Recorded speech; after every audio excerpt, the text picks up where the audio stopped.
Humans that once lived on farms and in rural areas, so-called wildlands, will be relocated to cities, now referred to as human settlements. And the idea is that if you concentrate populations into specific areas or zones, less energy usage, less water usage, and less transportation. So people will have less reason to leave home. They'll stay in their homes. They may even work out of their homes. And so they're not going to be using their cars. They're not going to be using energy. And they're not going to be using water. Since, as we saw earlier, the UN is not big on property rights, it should come as no surprise that the first private property to be phased out will be single-family homes, what socialists at UN headquarters consider suburban sprawl. Instead, we the people will live in apartments and condos in megacities near railroad tracks.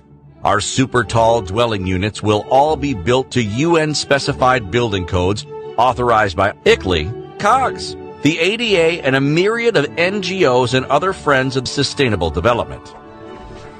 While the animals run wild in continental corridors, we the humans will live in transit villages and smart cities.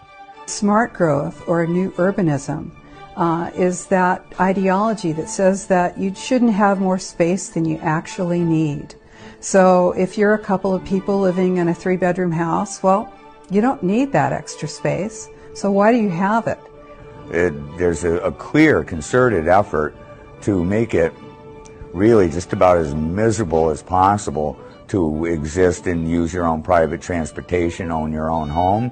All impetus and incentive, in financial and otherwise, is to convince people that it is unsustainable to live in your own home, have air conditioning. It is their duty as a human being, as a global citizen, you see. You basically exist and little more. Our high-rise, stack-and-pack dwelling units, complete with smart meters and smart heating systems, will make sure no one uses too much energy. And if they do, the energy police, with help from the neighbors and eye-on-the-street surveillance systems, will be right there to handle the situation. If they can put 1,000 people in one building, it's a whole lot easier to know what they're doing, where they're going, and how they're thinking than it is if you got 1,000 people living in a rural or suburban area. And so the stack and pack is multi-story buildings, multiple families living in the same spot, walking in and out of the same door, always being able to be managed. And smart meters play a big role in that management, as they can measure everything that you do in your life when you're using smart appliances. If you have a garden or a single-family residence, while you're watering your garden, you maybe have more than one bathroom, you're taking too many showers, you're using more than your 10 gallons of water a day.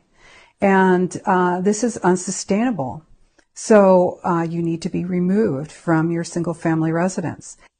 Anybody that's got a couple of acres of land and his own water supply and can grow his own food, these people are a threat to the collectivist society, because they aren't going to go to the politicians and say, please feed me, please clothe me, please give me shelter. That's the secret behind Agenda 21. They want people out of the country. They want corporations out there growing all the food and that kind of thing, but they don't want anybody living out there. To describe human settlements and the food sheds that sustain them as modern-day concentration camps might be a little over the top, because with no cars, parking lots, or air travel, everyone will walk and use bikes, so they will be fit and healthy. At least as healthy as the genetically modified foods they are forced to eat